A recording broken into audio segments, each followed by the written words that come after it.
like probably the. Hello everyone, how are you doing? I can't believe we are getting busy again. I am trying to get things done sooner than later because in a couple weeks, maybe next month, we are going to get like real busy preparing for spring. And in this video, I want to share with you my take on starting fibrous root plants, vegetables, flowers, something like petunia, pansies, salad, or cilantro. And I will also share with you about the potting mix that I use. And this can be controversial. I don't know. And also I will answer the question about unheated greenhouse, why we decide not to heat them with electricity or with gas. Okay, let's jump into the video.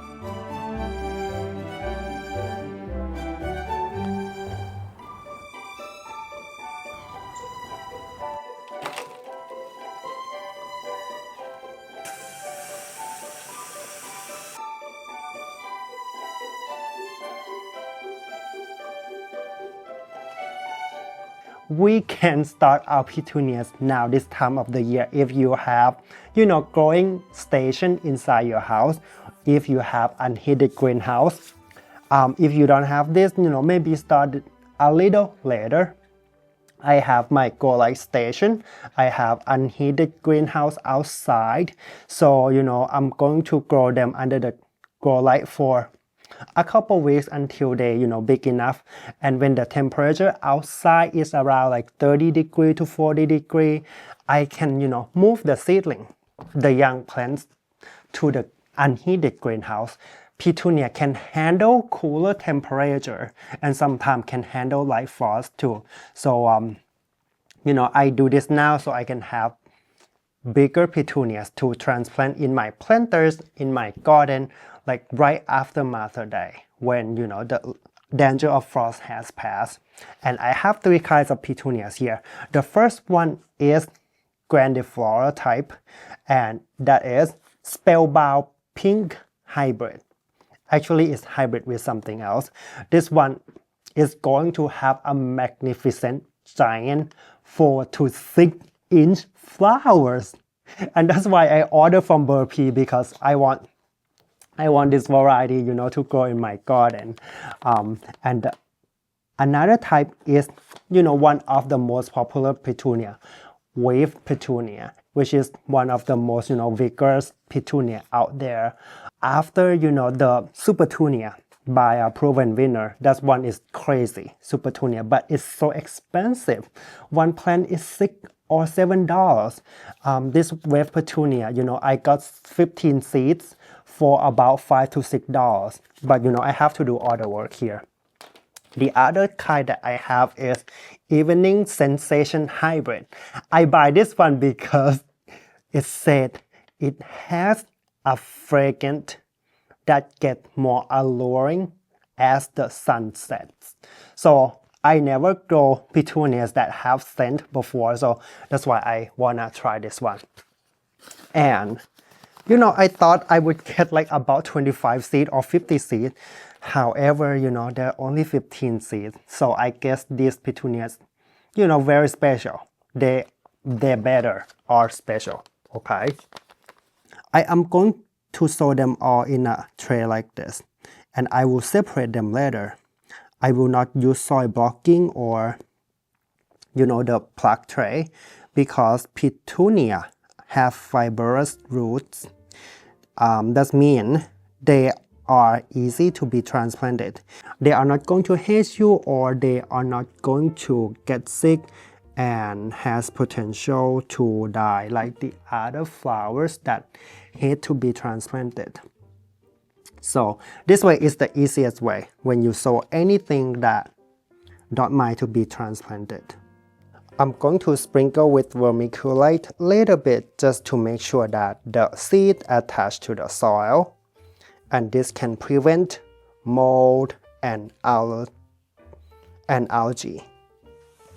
Spray a little bit with water and cover it with this plastic wrap to increase the humidity.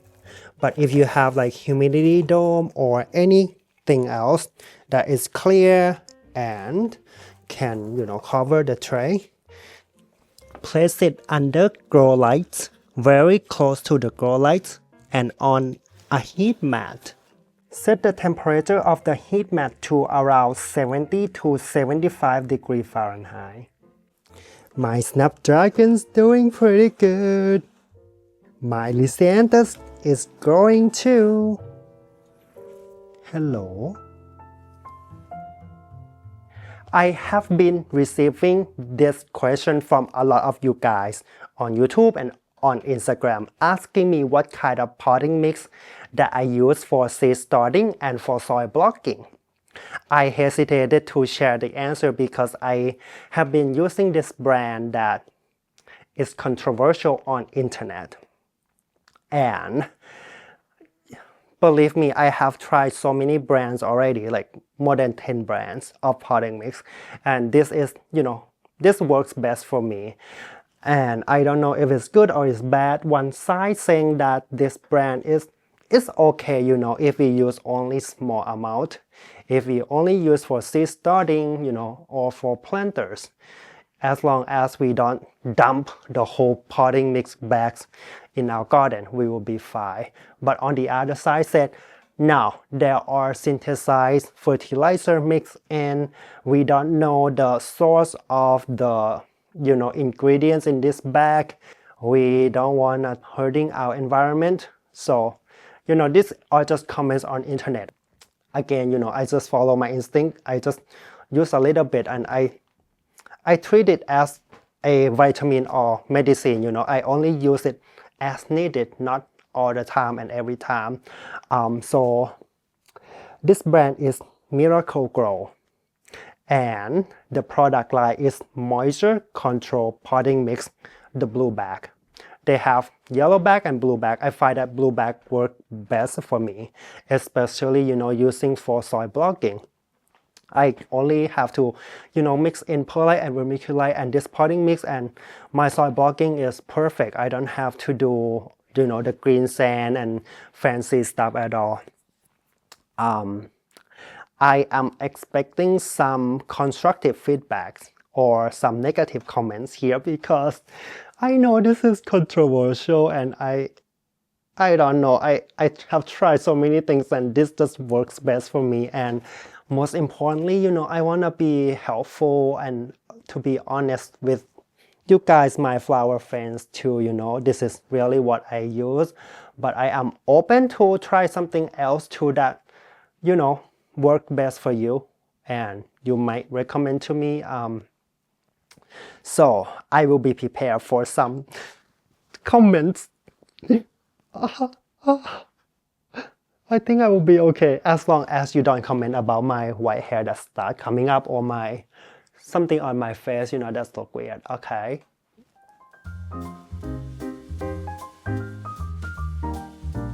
Don't overwater it.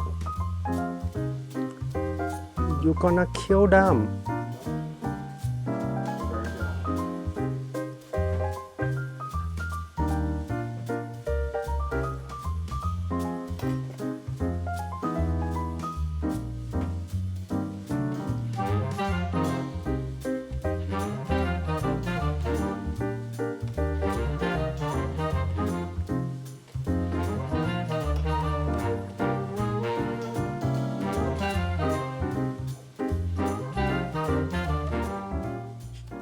Usually I don't sow all the seed in the package in 1 year. I save some for the following years because I'm trying to save money.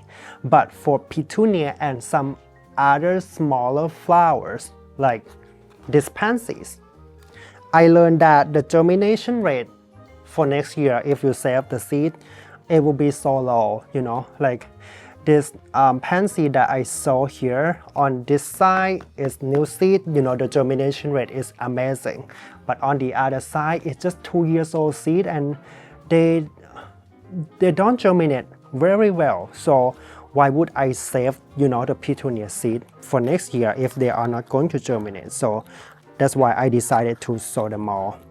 So what I am doing here is just to give the seedlings that germinate pretty well on this side, to the other part of the tray. So this way they, get more space to grow and they will grow a lot faster.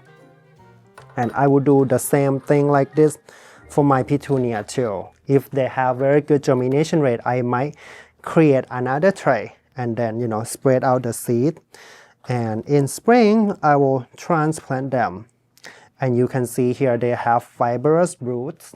That means they, they're not gonna hate you if you transplant them. So why don't we do that, right? Why would we go through the soil blocking if we can do this very easily? However, you still have to be very, very gentle with them. Although they're not gonna hate you for transplant them, but if you really hurt the roots, they are going to get sick and then they could die. And using fork from our kitchen, is the best way. I mean, it's one of the best way to lift up this little seedling and then move them around. Ta-da! Now they are spread out.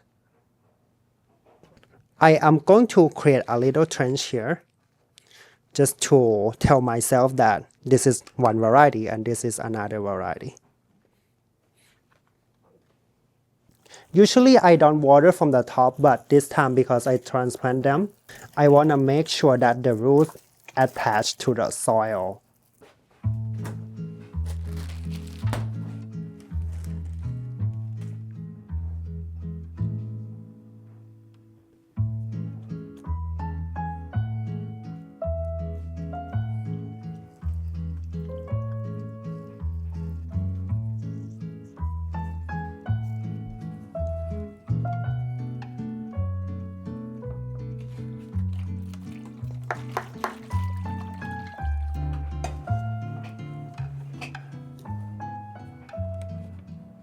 I could be pretty stubborn when it comes to gardening because I like to follow my instincts, and most of the time my instincts are right, but maybe almost half of the time, they are wrong. Of course, I learned something, but there are times that we have to really listen to the expert, to the instructions. And this year I learned big time that some of the seeds you really need to germinate them in certain temperature.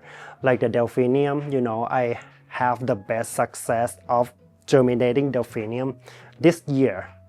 After I really follow the instruction, germinate them in a cold and dark place.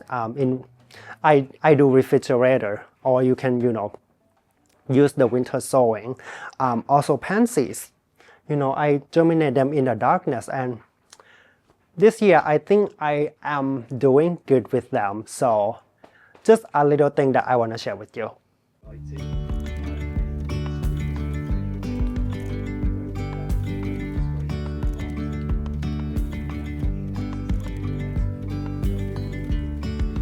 Yesterday there was sun and there was rain, beauty in the mundane.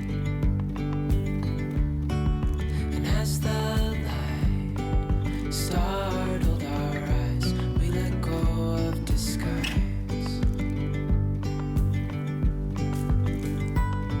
And now there's something in the air and a sparkly shimmer on our skin, restoring everything within. Oh, dreamy, breezy, we go easy, easy on our tiptoes, undercover agents of the other, beyond gravel, beyond all.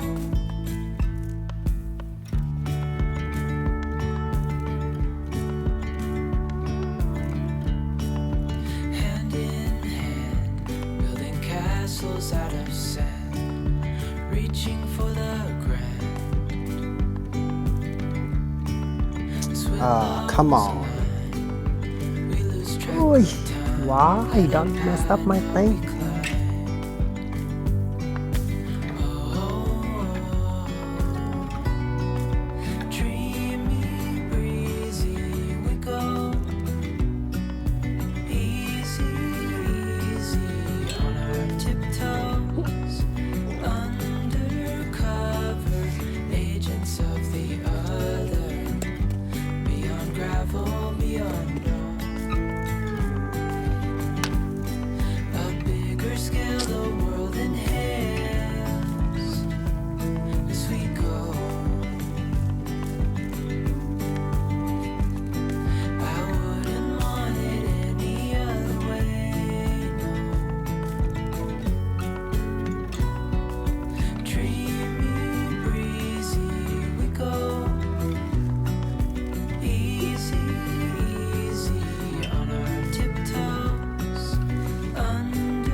Ah.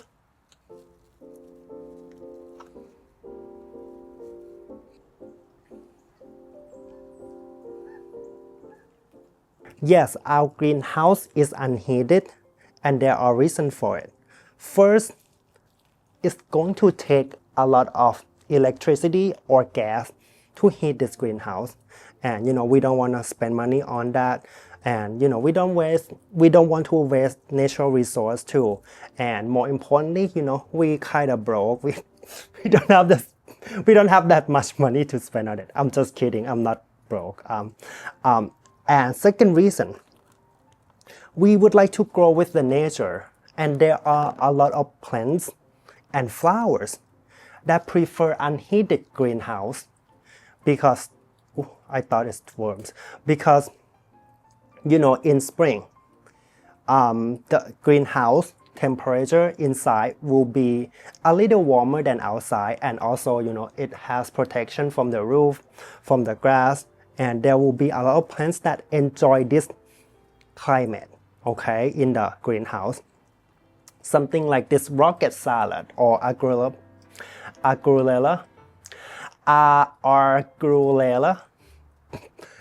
also this cilantro, and also the pansies. They're gonna like this greenhouse so much when the temperature inside is around like 40 degree or 50 degree. If we heat this greenhouse to like 70, the cool flowers and this cool vegetable are not going to like that. And in about a few weeks, I am going to grow salad here. My sweet pea here will enjoy this kind of temperature too in early spring. And doing this, we don't have to spend money on the gas and electricity. So it's kind of win-win for everybody.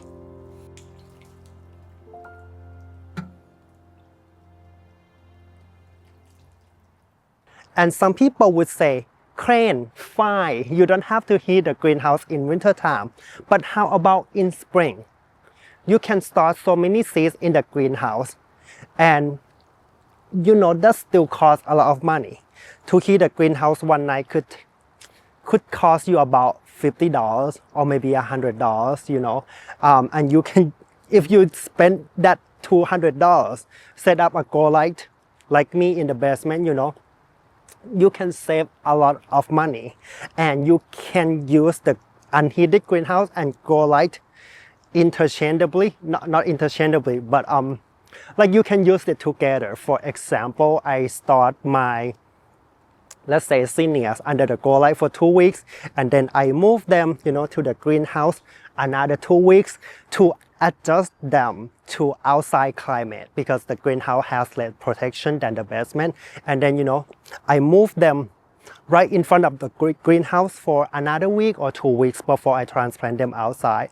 And this way, I don't use up all my grow shelf space, and at the same time I get to use my greenhouse a little bit. So I think this works best for me.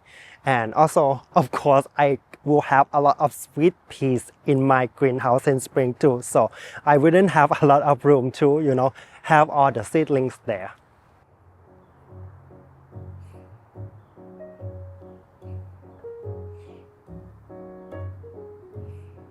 I'm protecting the crane's gardens, our gardens, from deer.